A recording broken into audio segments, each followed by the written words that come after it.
বন্ধু বান্ধৱীসকল, আজি বাঁহৰ গাজ খাম বুলি ভাবিছোঁ। আপোনালোকে কেনেকৈ খায় বাৰু? মই এয়া খাৰ পিঠাগুড়ি বনাম।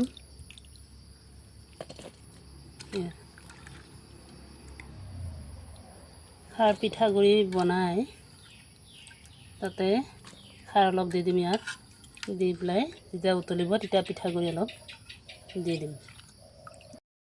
ইয়াত সামান্য কল খাৰ দি দিম। এয়া সামান্য কল খাৰ দি দিম। এয়া এতিয়া বহাই দিছোঁ।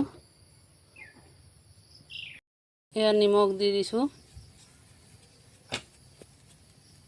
সিজিবৰ বাবে ঢাকি দিলোঁ। এয়া ঢাকনিখন গুচাই লৰাই দিছোঁ।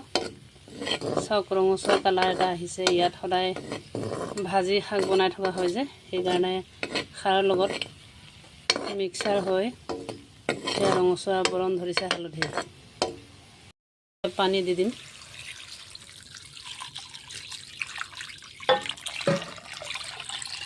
তিনি বাটি পানী দি দিলোঁ। তাৰপিছত যেতিয়া উতলিব তেতিয়া ইয়াত পিঠাগুড়ি দি দিম। এতিয়া ইয়াত পিঠাগুড়ি দি দিম। পিঠাগুড়ি খাবলৈ এনেদৰে ভাল।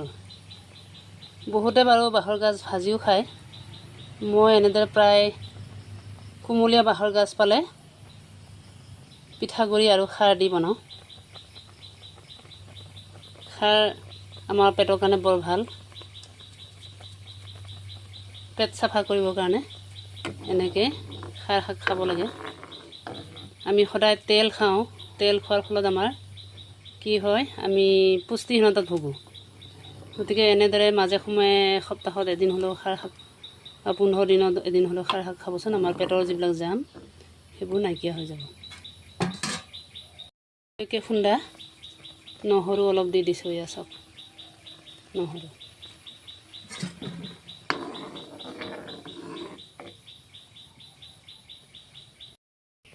এয়া চাওক, পিঠাগুড়ি দিয়াৰ পিছত কিমান সুন্দৰভাৱে উতলি আছে। অলপ পিছতে নমাই থ'বলৈ হ'ব, খোৱাৰ বাবে উপযুক্ত হ'ব।